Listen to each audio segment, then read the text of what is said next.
Kinky Praxeri, een programma waar jongeren met elkaar van gedachten kunnen wisselen over actuele zaken.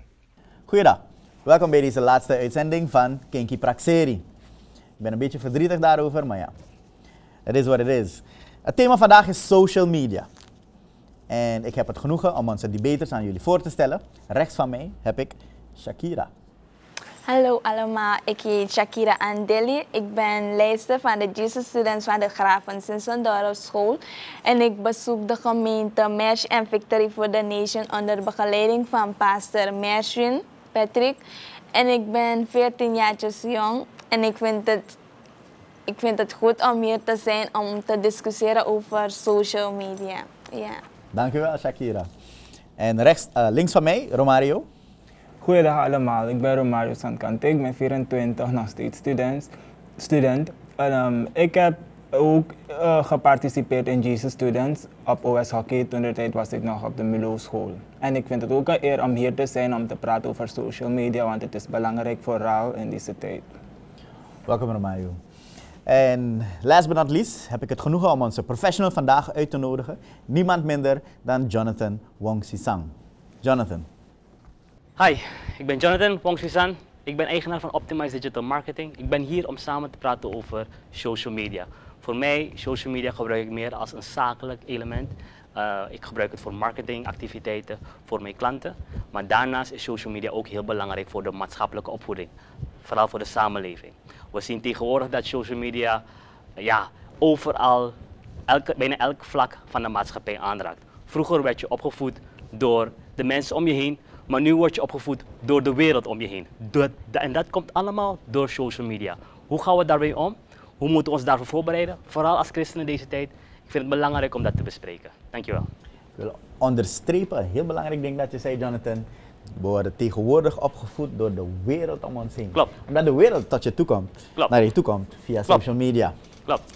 Het wordt pittig, het wordt spannend. Blijf afgestemd. We gaan even naar een break en zijn zo bij jullie terug.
Gadu jangam yo, jangam ye, gadu jangam.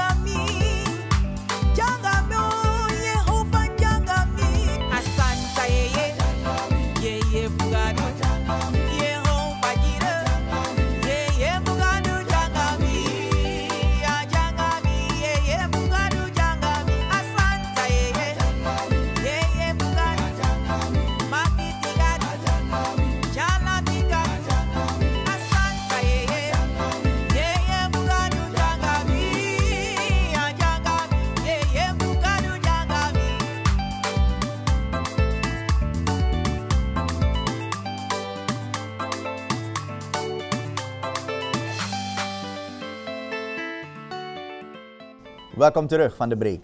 Het onderwerp vandaag is social media. Guys, het wordt een leuke discussie. Ik wil de stelling aan jullie voorlezen. En het luidt als volgt. Facebook, Twitter, Instagram, Snapchat. Deze is een bekende.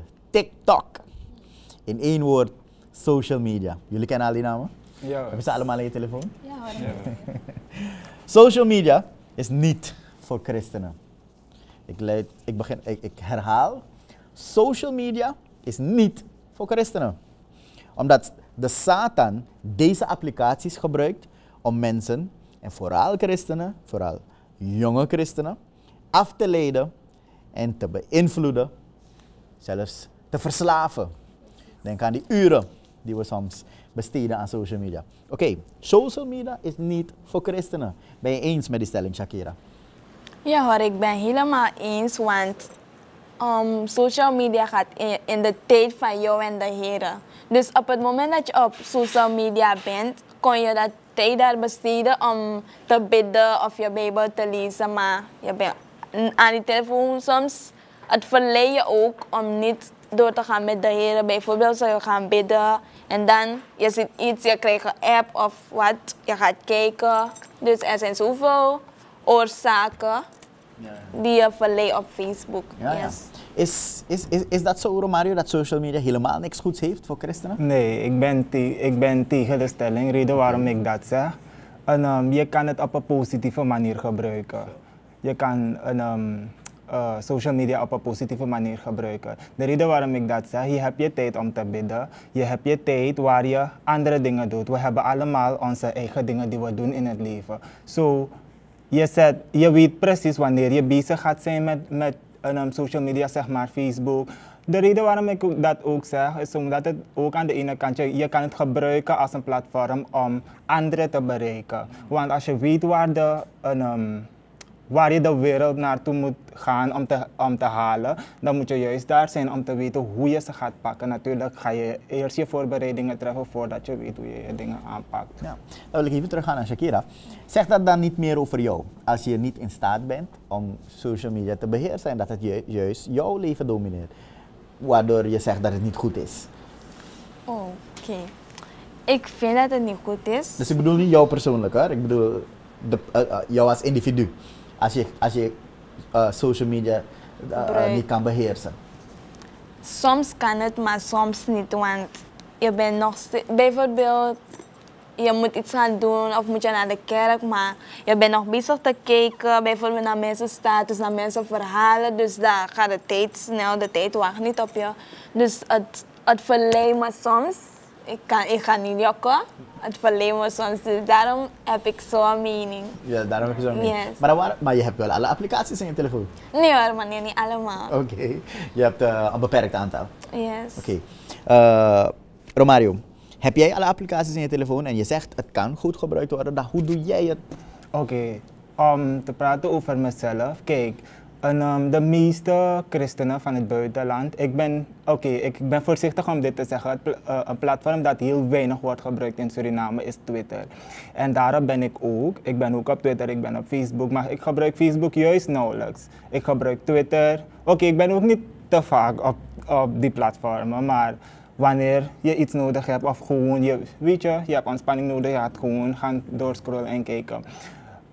TD Jakes, Paula White, ze gebruiken hun social platform om mensen te bemoedigen. Ik was, volgens mij als ik het goed heb, 2 weken terug nog een beetje depressief. En ik heb mijn Twitter opengemaakt en ik heb gelezen, God is there for you. Precies wat ik nodig had van Paula White. Ik heb het gelijk, ik heb het gelijk op mijn status gezet. Ik heb gezegd, dit is precies wat ik nodig had. Dus het raakt mensen ook. Het hangt af van de manier hoe je het gebruikt. En je moet ook weten op welke manier en welk tijdstip. Maar als je zegt van oké, dit verleidt me. Ik had ook een tante. Ze had zoiets van Facebook verleidt me. Ik ga Facebook gewoon helemaal verwijderen. Ze had het gedaan. Maar vroeg of laat, na een paar jaar heb ik er weer gezien op Facebook zijn vriendschapverzoek komt. Ik had zoiets van oké. Ja, dus het ligt aan jou zelf. Ben je het eens dat het ook goed gebruikt kan worden? Ja, het kan ook. Het is wel belangrijk, maar het gaat hoe je het gebruikt. Het gaat met hoe je het gebruikt. Dus iedereen met zijn of. Maar dan heb ik een kritische vraag ook naar jou, Romario en jou, Shakira. Wat doe je om het verantwoordelijk te gebruiken? Want alles kan je misbruiken. Ook de tv kan je zitten, achter de tv urenlang zitten. Of je kan op de hoek staan urenlang. Wat doe jij om jezelf onder controle te houden wat betreft social media? Oké. Mario. De manier hoe ik het gebruik, ik zet soms gewoon bemoedigende teksten. TikTok wil ik nog video's maken en ik wil echt video's maken die belangrijk zijn voor jongeren. Dus als ze het openmaken en kijken, moeten ze gelijk iets hebben van oké, dit kan ik zien op zo'n kanaal. Ze moeten weten wat ze verwachten. Dus op die manier vind ik dat ik het kan gebruiken. Oké. Maar en qua time management, dat je niet urenlang erachter zit en dat je op Twitter scrolt 2 uren en vervolgens ga je naar TikTok 2 uren. En dan, wat doe je om je tijd vooral goed te beheersen?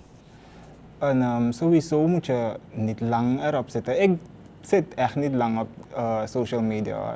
Ik zit echt niet lang op social media. Oké, dus voor jou is het gewoon geen issue? Ja, voor mij is het gewoon geen issue. Shakira, je hebt opgebiecht vandaag dat het wel een issue is voor jou.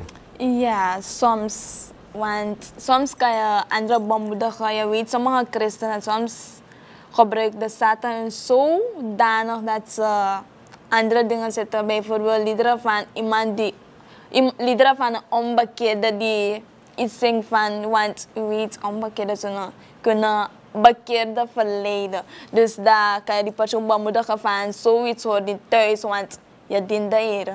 En je moet weten van, jij als een christen, je moet weten hoe je het gebruikt. Want sommigen doen het echt niet voor goed, ze gebruiken het echt niet goed. Maar jij als christen, je moet weten, tot hier kan ik het gebruiken, want ik ben een Christus. Ik ben een christen bedoel ik. Want ja, je kan anderen ook bemoedigen dat van, je moet dit niet zeggen, eerst onderzoeken. Want je hebt ook sommige mensen die zichzelf bekeerder roepen, maar wanneer je bent gaan kijken, is het iets anders. Dus het is goed om te onderzoeken wie dat zegt enzovoort. En je betrapt jezelf soms erop dat je te lang op social media bezig bent. Precies, soms. Voel je je schuldig daarover en hoe ga je dat verbeteren? Door soms mijn telefoon uit te maken. Want soms wanneer ik ben gestart met het lezen van mijn Bijbel, dan komt iemand me bellen of appen. Dan ga ik zeggen, oké, ik ga even snel reageren en... Let drape agomis. Die persoon reageert door, dus je blijft maar appen terwijl je Bijbel moest lezen. Dus ik werk nog steeds eraan. Misschien een tip voor jullie thuis ook. Vroeger, als je op straat was of waar dan ook, je was niet dicht bij een telefoon, kon niemand je bereiken. Dus het is wel mogelijk. Romario, verkeerd gebruik van social media. Shakira begon er al over. Ook door christenen. Is een big deal. Dat je soms jonge mensen verkeerde dingen ziet plaatsen op social media en je denkt van, hé, maar wacht eens even, je bent een christen. Hoe ga jij daarmee om? Dus als bijvoorbeeld een TV, een broeder of misschien jijzelf. Een broeder van mezelf ga ik bemoedigen, zuster ga ik sowieso bemoedigen. Maar als het iemand is die ik weet van, hij is faya, ik kan niet zomaar wat gaan zeggen, dan ga ik sowieso... dat je bemoeid op me? Ja, door scrollen, want ik las ook iets van een bekende artiest hier. Hij had zo'n mooie tekst geplaatst van, we are living for God and so something like that. En een ander artiest heeft ook gereageerd van, but why living for God en zo. Toen heeft hij netjes bemoedigd van, I know why I'm doing this, dit en dat. Toen zei ze van, oké, ik had ook zoiets van, kijk hier, dit is echt cool. Inderdaad, soms heb je dus dat mensen fel gaan reageren. Ja. Doe je dat altijd, Shakira, als je ziet van een zuster of iemand van jou in de kerk die anders hoort te gedragen op social media, maar ze doen dat niet op de juiste manier?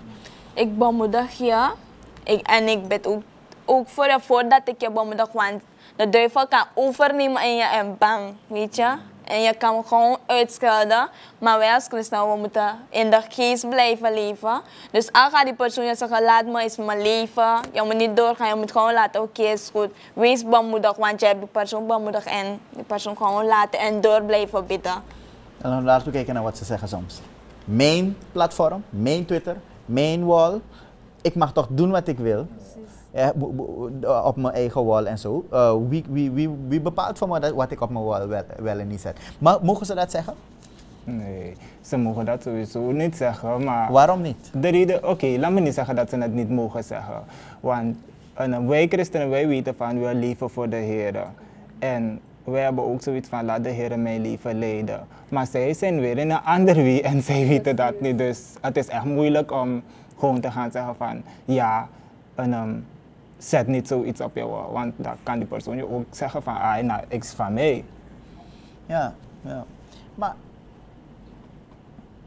is dat echt verkeerd? Als iemand...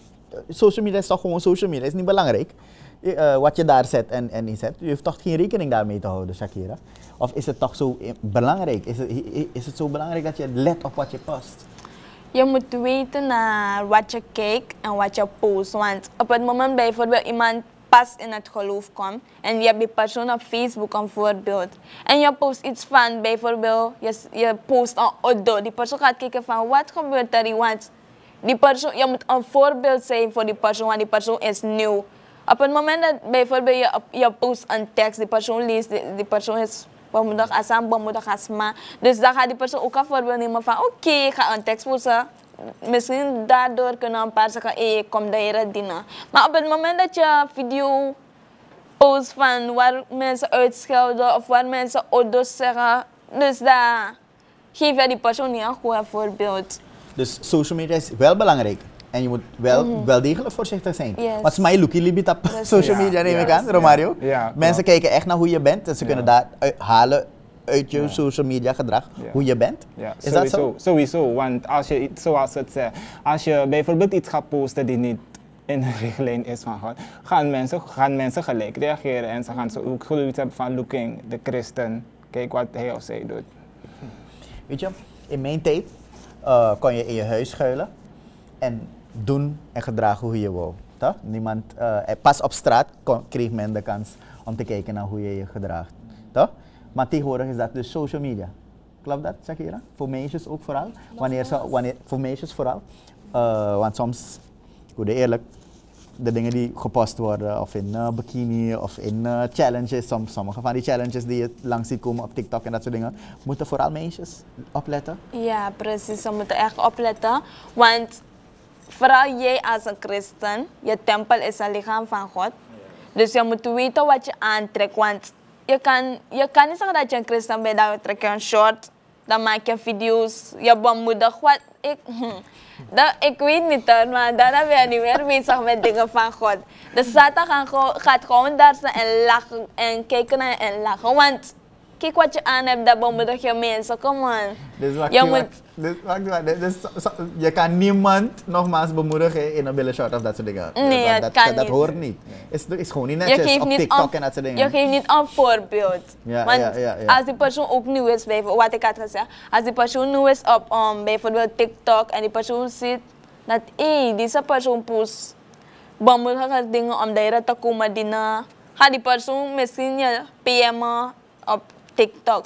Maar als je andere dingen post, boy, daar ben je helemaal geen voorbeeld. Want sommige jongens, je verleiden ook broeders die op TikTok zijn of Facebook. Want op het moment dat je een foto post, het is ook nu, het gebeurt ook nu, waar vrouwen foto posten met maar een topje en een onderbroekje. Dus, Maar ik weet dat ze niet uit hunzelf dat doen, want Satan is bezig, vooral met de jeugd.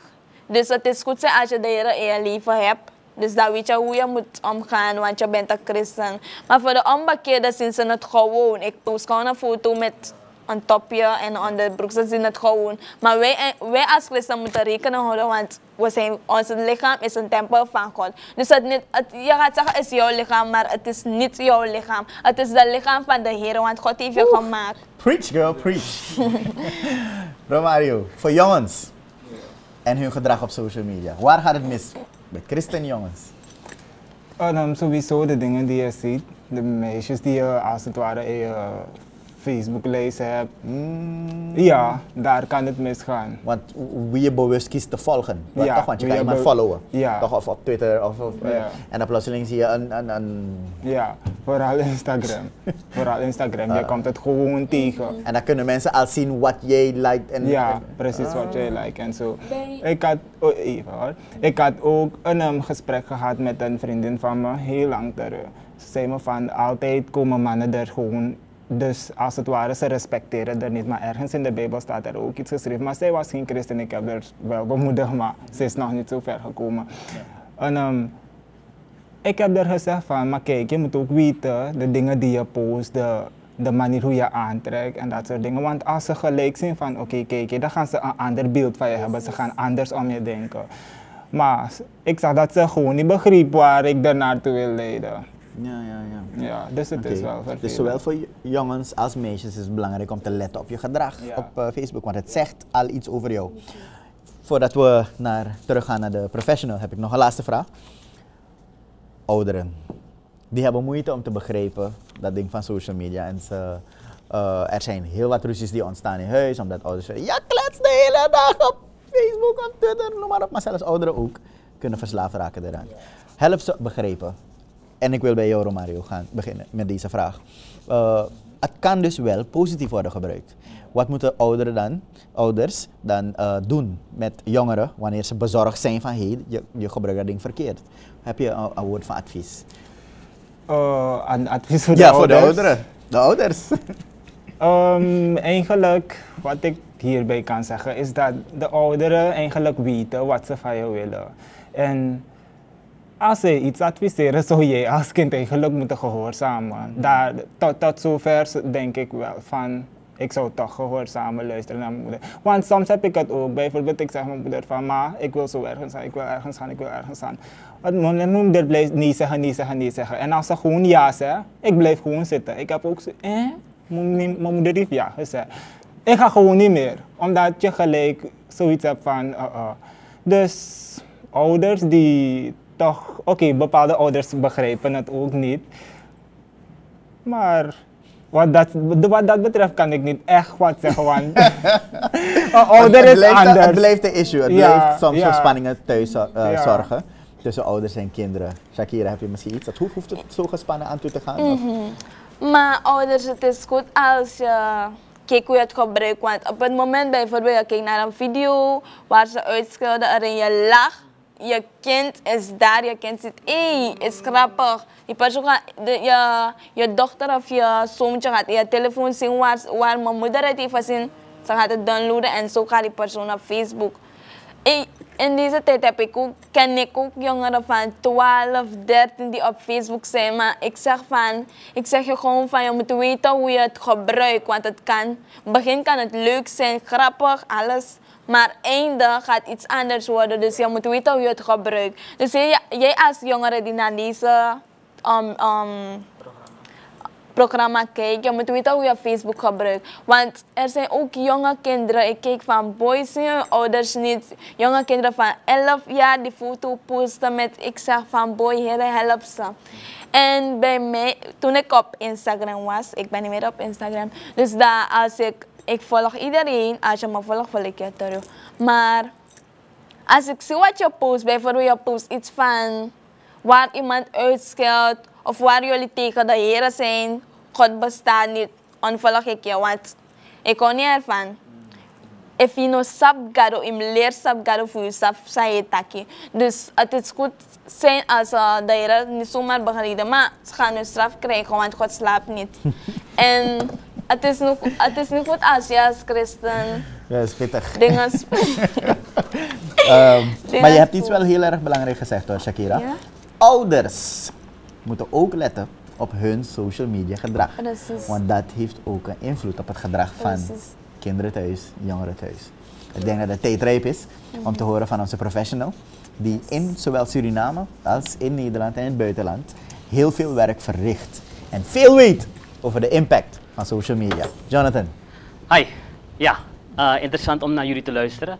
Ik vond de discussie wel heel mooi. Aan de ene kant eens, een beetje oneens, omdat ik vind dat het eigenlijk de verantwoording bij de persoon zit, hoe je ermee omgaat.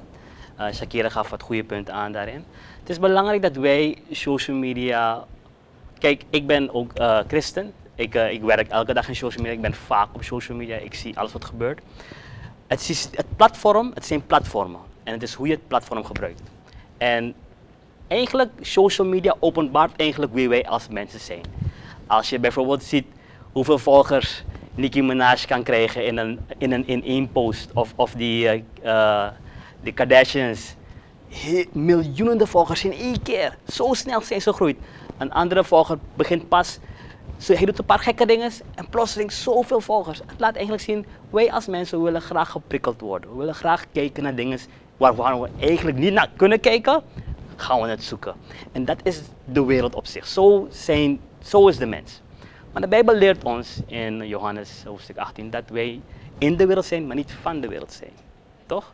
En het is belangrijk om dat concept goed te snappen. Wat betekent het eigenlijk in de wereld, maar niet van de wereld? Betekent, je bent in de wereld, je kan er niets aan doen dat die hele social media om je heen gebeurt.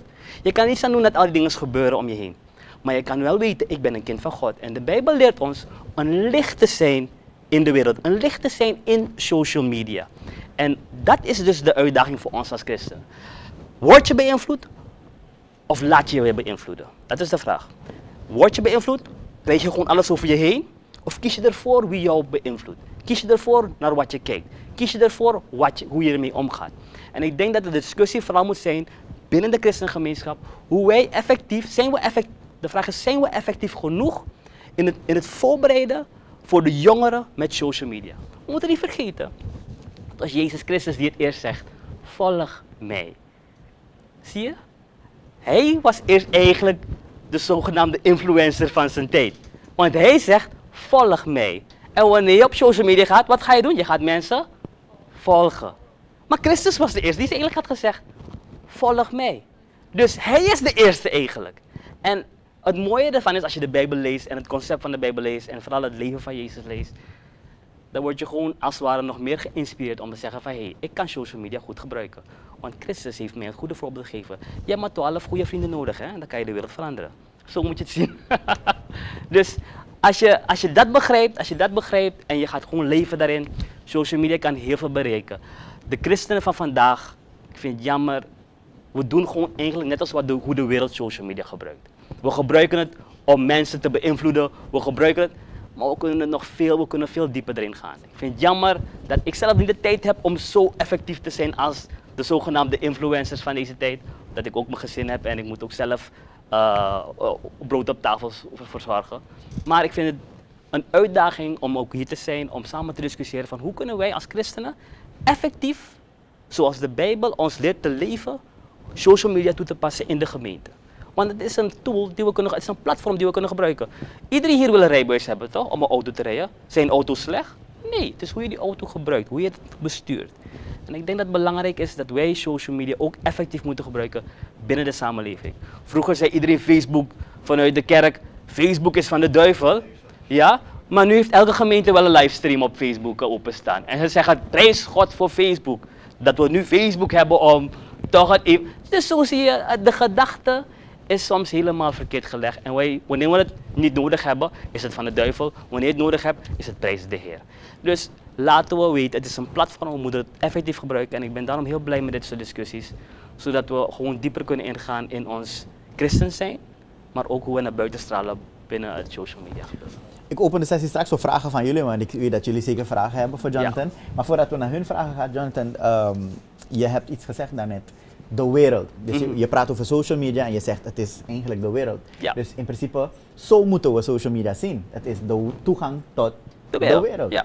Je kan het niet meer scheiden dus. Nee, je kan als je iets wil vinden nu. Sterker nog, ik was met in een sollicitatiegesprek iemand die bij mij wilde werken. En die moest een carrière switch maken. En ik zei hem van, zolang je geen dokter of arts wil worden, dan heb je eigenlijk geen school nodig, want je kan alles vinden online. En dat is hoe je positief kan werken met de informatie die voor je ligt, ter beschikking is. En dat maakt het juist, dat zijn opportunities die het creëert voor mensen die eigenlijk die opportunities niet zouden krijgen als laten we zeggen 20 jaar geleden. Dus nu zijn die mogelijk, dus zo probeer ik er naar te kijken. Er zijn meer mogelijkheden als je er zo naar kijkt. Als je kijkt van, ja, de wereld, de invloeden van de wereld komen naar binnen. Het is eigenlijk, elk programma, elk platform heeft settings. En die settings kan je aanpassen. Ik werd laatst geconfronteerd met iemand die ging klagen van, ja, als ik op Facebook ga en Instagram ga, zie ik allemaal van die naakte vrouwen. Ik zeg, jouw gedrag op Facebook, jouw gedrag op Instagram bepaalt welke dingen Facebook jou laat zien. We horen het vaak, deze pagina stelt Facebook jou voor, of die pagina, terwijl je zo zie je voorgestelde pagina's. Die dingen komen door een algoritme. Een algoritme is het systeem, binnen het systeem, als het ware de brains van het systeem. En die kijkt naar jouw gedrag. Als jouw gedrag alleen maar gericht is op... Naakte vrouwen? Ja, of op laten we zeggen, trendy, ja, gewoon van die geweldige clips die we daarop... Dan gaat Facebook, ja, zo veel alleen dat voeden. En zo werkt het. What you get, als je iets erin... Eigenlijk, de Bijbel zegt, what you want. Wat je zaait zal je oosten. En dat is precies hetzelfde wat je dus hier ziet. Dus je moet je gedrag veranderen. Je moet je approach veranderen. Je moet weten wat je doet. En ik denk dat dat een stukje onderwijs is dat ontbreekt bij vele mensen. Want je installeert het en je denkt, ah, ik heb het. Nee, dat ding, al jouw informatie, ook jouw history, jouw gedrag, waar je gaat met je telefoon. Het gaat allemaal door Facebook heen. En Facebook volgt je. En Facebook zegt van, oh, dit vind je leuk, dan ga ik je daar sturen. Je vindt dit leuk, dan ga ik je dat laten zien. En als jouw gedrag dus, als het ware, je wil een christen zijn, dan moet je letten op dat soort dingen. Je moet daar bewust voor zijn. En ik denk dat dat niet bewust zijn de grootste factor is voor vele christenen. Ze zijn niet bewust van hoe gevaarlijk, althans niet gevaarlijk, maar hoe je effectief je Facebook moet gebruiken. Om jezelf als het ware te weerhouden, maar ook te laten zeggen van ik wil niet kijken naar dat soort dingen. Dus ik kan die instellingen aanpassen, ik weet hoe ik mijn gedrag moet opstellen op Facebook. En that's it. Ja, ik heb er geen problemen mee, laat me het zo zeggen, met Facebook. Heel ingrijpend. Romario, heb je een vraag voor ons, professional? Op welke manier zouden we de wereld kunnen bereiken? Dus met onze platform. Bijvoorbeeld wanneer ik bijvoorbeeld op TikTok ben, ik kijk naar een video en ik kom een christelijke video tegen, bijvoorbeeld die van All my life you have been faithful, die komt vaker. Ik blijf naar dat lied luisteren totdat het helemaal is geëindigd, alleen omdat ik ervan hou. Ik heb zoiets van, maar je hebt ook mensen die gewoon doorscrollen. Kunnen we ook iets voor hun betekenen, want wanneer ze gelijk iets van de kerk zien, gospel something, hebben ze ook gelijk zoiets van, ach, laat maar weghalen. Op welke manier zouden wij, of is er een mogelijkheid, wat kunnen we doen? Ik denk dat ik wil teruggaan naar de Bijbelse principes. Toen er staat in Johannes hoofdstuk 6, vers 66, waar mensen oneens waren met Jezus. Hè. Ze waren niet eens met de visie van Jezus. En er staat daar letterlijk geschreven, en heel veel mensen gingen toen Jezus niet meer volgen. Ze gingen van zijn ideologie, ze gingen zeggen van, we gaan je niet meer volgen. Jezus keek naar zijn discipelen en hij stelde hun een vraag. Hij zei, willen jullie ook niet meegaan? Willen jullie ook niet weggaan? Met andere woorden, we hoeven niemand te dwingen om iets te doen. Jij moet weten wie je bent. Het is belangrijk dat jij moet weten. Ik snap dat je behoefte hebt om mensen te vertellen, maar het licht moet van binnen komen en het gaat van buiten. En zolang jij werkt aan jouw licht, toch, dan zal het licht schijnen waar het geschenen moet worden. En let niet op wie niet jou volgt en wie wel jou volgt. Het is belangrijk dat jij moet zijn in Christus. En dat is eigenlijk de mindset achter het hele. Ik ben geen zogenaamde influencer zoals de meeste. Jullie kennen mijn zusje Teersa, die heeft zoveel duizenden volgers. Gloria en Ever zijn heel erg actief. Ik heb er bewust voor gekozen, misschien nu niet. Maar ik heb er gewoon geen aandacht en geen tijd voor. Maar ik weet wel wat de gedachte erachter zit. En je moet er bewust mee omgaan. Je moet er echt instappen en zeggen van ik kies ervoor om hierop te zijn. En ik wil mijn leven leven zoals ik wil. Ik wil me niet laten leiden. Ik wil geleid worden door wie ik ben in Christus. En dat is belangrijk. Dus nogmaals een tip. Als je mensen wil beïnvloeden, als je mensen wil bemoedigen, doe dat vanuit jouw kant. En verwacht niets eigenlijk als zij blij zijn. Want dat is eigenlijk het hele idee achter social media. Wat zeggen mensen van je, toch? Hoeveel likes heb je? Hoe reageren mensen op wat je zegt? Als jij dat neemt als een soort van leidraad, dan waarvoor heb je de Bijbel dan? Snap je? Waarvoor heb je Christus in je hart? Weet je? Dus je moet je niet sturen door wat de meningen van anderen zijn. Je moet weten wie jij bent. En zo moet je social media gebruiken, vind ik. Heel ingrijpend. Want de Bijbel zegt immers, ze gaan je haten. Ja, nou. Toch? Dus als je het doet voor likes, Ja, en views precies. en followers, Ja, precies, dat heb is je een het. probleem. Ja, nee, er zijn heel veel manieren om het internet in zijn geheel op een hele positieve manier te gebruiken. Ik heb een heel bedrijf, ik heb mensen in dienst, ze kunnen brood verdienen. Zo is het ook goed, toch? Shakira, Ja, het is goed om te weten wie je bent voordat je op een social media app start. Bijvoorbeeld te posten of wat dan ook. Je moet weten wie je bent. Op het moment dat je weet wie je bent, ga je het nuttig gebruiken. Ja, kijk, of niet? Nee, ook niet. Okay. Je moet weten wie je bent voordat je het gebruikt. Maar als je niet weet wie je bent voordat je het gebruikt, bijvoorbeeld, ik post een tekst. Bijvoorbeeld die belangrijke tekst aan Johannes 3 vers 16, want zo lief heeft God ze. En Romario reageert van, hey, waarom moet je zoiets posten? Post het voor jezelf alleen. Bijvoorbeeld je post het en je deelt het voor al je mensen. En ik heb hem op Facebook en hij zit het waar en hij reageert, waarom moet je zoiets posten enzovoort. Ik ga je blokkeren op Facebook of wat dan ook. Je moet die persoon gewoon bemoedigen. Je moet niet gaan reageren van, hey, laat me met rust, is mijn leven enzovoort. Want ik had ook zoiets gehoord, dus een christen, een artiest van Suriname. Ze is jong hoor, ik ga geen naam roepen. Dus ze had een video gepost waar ze een TikTok had gemaakt van een onbekeerde lied. Dus daar heeft iemand gereageerd, maar je bent toch een christen? Het was een hele discussie, zo'n lange berichten, reactie over dezelfde ding. Toen zei ze van, is mijn leven, hoe ik de Heer dien, het is tussen mij en God. Dat is wel waar, hoe je de Heer dient, het is tussen jij en God. Maar ik vind, mijn mening, ze moest niet reageren, is het zo? Nou, dat is het nou juist wat ik ging net met mijn broer even ook uitleggen van, post je iets om discussies te beginnen of post je iets om een licht te zijn in de wereld? En als je die discussies begint, toch, kan je ook ervoor kiezen, ja, althans als de discussie begint, kies je er ook voor, ga je de discussie aan of ga je het niet aan? Weet je, waarvoor sta je? En kijk, discussiëren trouwens, we zien het in Suriname, is dat iedereen in Suriname is bijna journalist geworden, omdat we allemaal op Facebook zijn. En we hebben allemaal onze mening. En op zich is dat geen probleem. Het is goed om te discussiëren. Het is goed om heen en weer te gaan en dialoog te hebben met elkaar. Het is heel goed, het is gezond zelfs. Alleen worden sommige discussies in een verkeerd daglicht gebracht. Want je hoort het hier al, je bent toch christen. En er worden alle christenen daar in één groep gezet, onder één dak gesmeerd en zeggen van Luku de christen. Ja, zo.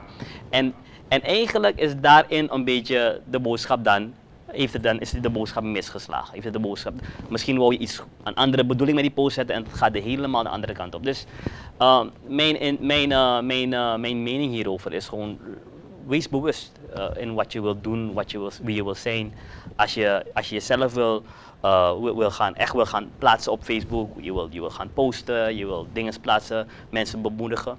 Wees daar bewust mee om. Ga niet een discussie beginnen dat gaat leiden naar iets dat eigenlijk het licht van Christus niet meer weerspiegelt. Snap je? Dus dat is eigenlijk mijn take hier aan. Ja. Dus altijd bewust zijn. Altijd bewust zijn, zeker. Zowel als poster, ja, maar ook misschien als persoon die het consumeert. En als ik even daarop mag ingaan, het bewustzijn ontbreekt soms te veel. En dan zie je het vooral bij christenen in de kerken. Ik vind dat we praten veel over Gods woord, en dat is goed, daar niet van. Maar bij mij gaat het meer om van, hoe brengen we Gods woord in deze tijd. En daarom ben ik ook hier om samen met jullie te praten van, kunnen wij nog meer praten over bewust gebruik van social media binnen de kerk, binnen de christelijke gemeenschap. Want het is echt nodig. Wij weten eigenlijk, als je Gods woord leest, weet je ook hoe belangrijk christenen zijn voor de wereld. Toch? Dat lees je uit Gods woord. Nou, dat is dus de reden om hier effectief gebruik van te maken en die kans te grijpen om dat goed te doen. Dus mijn bemoediging is ook in deze, ga niet van Facebook, ga niet van Instagram, ga er lekker in zitten, maar wees bewust in hoe jij jezelf presenteert. Heel helder, heel ingrijpend, wees bewust. Social media kan verkeerd worden gebruikt, maar Het is een immens platform om de wereld te bereiken. De tijd is rijp om te horen van onze in-house dominee. Dominee Danielle Dokman. Eliezer, hartelijk dank ook hiervoor. Die mooie discussie die jullie gehad hebben hier aan tafel. Heel prachtig dat we kijken naar social media. Niet alleen maar voor het posten, maar ook hoe het opvoedt. En broeder Jonathan heeft het goed gezegd. Als je gaat participeren aan iets, moet je ook weten hoe je jezelf wil uitdragen daarop. Dus dat is helemaal goed. Want social media kunnen we niet meer wegdenken uit onze tijd nu. Toch? Het wordt gezien als een van de grootste verleidingen in het leven. Maar is het echt? Denk even na. Is dat echt een van de grootste verleidingen in onze tijd? Alles dat op social media is daarbuiten. Is dat niet een beeld van onze wereld daarin? It's a small world. So, als je weggaat van social media, wat kan je oog ook dichtmaken en lopen op straat? Is dat de bedoeling ook? You're going to meet all of the things dat je op social media meemaakt, maar niet uit wat platform je bent. We're going to see that in ons leven. Soms denken christenen dat wij verleidingen hebben uitgevonden. En elke generatie denkt dat. Nee, verleidingen, nee. Ik kan me niet voorstellen. Je vader, je oma, noem maar op. Alle andere mensen hebben het gehad. Want let op wat Jezus zegt in Lucas 17. Vers 1 ga ik voor u lezen tot en met 4. Dit is wat Jezus aan zijn discipelen zegt. En hij zeide tot zijn discipelen: het is onmogelijk dat er geen verleidingen komen. 2000 jaar geleden? Het is onmogelijk, zegt Jezus, dat er geen verleidingen komen. Maar wee hem, door wie zij komen. Het zou beter voor hem zijn als een molensteen om zijn hals gedaan was en hij in de zee geworpen was, dan dat hij een van deze kleine tot zonde leidde, tot zonde verleidde. Ziet toe op uzelf. Indien uw broeder zondigt, bestraf hem. En indien hij berouw heeft, vergeef hem. En dan gaat het door met zelf zoveel maal vergeven. Laat het duidelijk zijn dat als je verleid wordt door iets, wil dat zeggen dat het verlangen in je is. Als je onder druk geplaatst wordt om iets te doen, is het een onderdrukking, is geen verleiding. Een verleiding komt pas, of je raakt in de verleiding, als dat ding eerst binnen is. Als er eerst een verlangen is van binnen.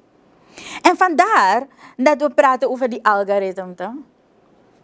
Wat probeert Facebook te doen en al de anderen? Te weten wat je echt wil. En je te geven. En te geven en te geven. Zodat je keep on scrolling. En ook christenen denken, ja, maar als ik bij de Heer blijf, dan gaat het altijd goed. Ben je ooit op Facebook gegaan en 5 uur bezig geweest te scrollen? Huh? Dan kijk je naar die TD Jakes video's. Huh? Eén na de andere wordt je gegeven. Is dat ook niet iets van jouw verlangen? En we zouden, als je 1 video kijkt, als je zo kijkt, een bemoediging kijkt, zou het goed zijn. Maar dat je 6 uur bezig bent op dat ding, is dat wel een balans in je leven? Zijn er geen andere zaken in je leven die ook aandacht behoeven? Dus gaat het over het beheersen van social media of over een zelfbeheersing van jezelf? Dat alles in je leven, alles van jou ook in balans zou zijn. Want het is 1 vrucht toch? En zelfbeheersing is daarin. De vrucht van de geest, geen de vruchten van de geest. Is de vrucht van de geest is 1. And all of those things are in there. En zelfbeheersing als laatste gezet. Omdat je jezelf ook zou moeten kunnen beheersen. Anders zou je niet eens moeten beginnen met kijken naar Facebook. Ja, maar waarom? Maar dat maakt het uit. Die zelfbeheersing van je verlangen moet je eerst bekijken. Die zelfbeheersing van wat daar binnen zit. Waarmee je altijd bezig bent. Dat ook gevoed wordt op deze platforms. En daarnaast dan willen we kijken, ja, wat wij kunnen aanbieden. Wat we kunnen plaatsen. Wat we kunnen zetten daarop. Wat we kunnen geven. Maar voordat we dat doen, zie toe op jezelf, zegt Jezus. Zie toe op jezelf eerst. Want vaak genoeg willen we direct die vinger wijzen naar de ander, toch? Kijk wat ze post. Kijk wat ze dit. Maar suma meka san kon niet feed. En suma meki, dat we steeds blijven scrollen. Zie toe op jezelf. Daar begint het. En daarna gaan we kijken. Als je broeder in de zonde gaat, zegt Jezus, bestraf hem. Ik bedoel niet, weet je, boze geesten uit. Dat is niet het woord hiervoor. Er zijn woorden voor, weet je, uitdrijven. Maar bestraf hier zeg dat het niet goed is. Het beste wat een mentor me ooit gezegd heeft, is haal dat ding van je wall weg. Dat ben jij niet. Ik ga naar een conferentie, de Lutherse Wereldfederatie. En daar zijn er zoveel Lutheranen van all over the world. En ik kreeg iets in mijn feed en ik vond het grappig. Dat is grappig. Ik ga niet zeggen wat het is. En ik post het, I repost het. Het is op mijn wall. En mijn mentor ziet dat. Toen wist ik niet eens dat hij mijn mentor was. Want zij hebben het op zich genomen om mij te mentoren. Zij hebben het op zich genomen om te kijken, daar is er potentie in. Zij is a future leader of our church. And I'm gonna mentor her. Hij is naar me gekomen en heeft gezegd, ik heb gezien wat je hebt gepost. De volgende dag direct, hè. Want ik heb het 's avonds gepost. Tamaramante, eerste sani. Na nyang, breakfast. En die komt bij me zitten. En hij zegt, haal dat ding van je wall weg. Dat ben je niet. Wat ik in je zie, is a future leader of the church. En dat gaan we niet posten. Want als je iets post, is het alsof je op de hoeken staat van je buurt en het uitgilt. It's a small world there. En niets wat je op de hoeken niet zou gillen, hoor je niet te posten. Dus hij zegt, haal het weg. That's not who you are. The best advice someone could give me op Facebook. Op dat moment heeft hij me bestraft. But it was for such a good purpose. Want daar ben ik direct begonnen te rennen. Naar allerlei posities in de kerk. En moest een ander jong persoon dat ook nemen alsof het een grap is wat ik gepost had? No. Zie toe op jezelf, zegt Jezus. Er gaan verleidingen komen. Laten we niet doen alsof wij verleidingen hebben ontwikkeld. Ze zijn er. Wat je moet doen, is jezelf kennen. Wat voor verlangens je hebt en als die verlangens wel juist zijn. Zodat jij niet in die verleiding komt en zodat je een balans brengt in je leven. En als je Facebook en noem maar op gaat gebruiken, want we nemen alleen Facebook, maar Aladdin trouw aan dit toe. Als je dat gaat gebruiken, doe doelbewust ook nog. En wees zoals broeder Jonathan gezegd heeft, wees een licht daar. Want Facebook is soms echt een dorre plek geworden. Waar mensen de darkest sides of zichzelf soms laten zien. Dingen die ze normaliter niet zouden doen, maar omdat je in je kamer bent en je denkt dat niemand je ziet. Dan doen we het en dan zetten we het. But be a light. En dat moet je intentioneel doen. En als we zien, onze broeder of onze zuster, you are your brother and your sister's keeper. Ga niet op Facebook. Maar Hij is naar me gekomen. Hij is naast me komen zitten. En hij heeft me gezegd in ons gesprek. We hoeven die mensen niet op zo'n publiek forum ook te bestraffen. Want dan ga ik in de defense. Ik wil me verdedigen. Taki vangasma. Kom ernaast. Dan zouden we het kunnen doen. Lieve mensen. Ik denk niet dat de Satan probeert het. Tenzij Mark Zuckerberg de Satan voor jou is. Dat de Satan je verleidt. De Satan kan je niets geven dat je niet wil. Wij hebben die verlangen. En wij moeten het beheersen. Wij moeten onszelf eerst beheersen. Amen. Pittig, krachtig. Wij hebben het verlangen. Eigen verantwoordelijkheid. Wees bewust van wie je bent op social media. Dominee, thank you so much. Dank ook onze professional Jonathan. Jongeren, ik denk dat dit is echt ook wel een eye-opener. Dat is een eye-opener voor onze generatie. Want eigenlijk is er niks nieuws onder de zon. We moeten gewoon weten wie we zijn in Christus. En zoals ik al eerder zei, dit is onze laatste aflevering van Kinky Praxeri. Dit jaar, we zien jullie volgend jaar weer.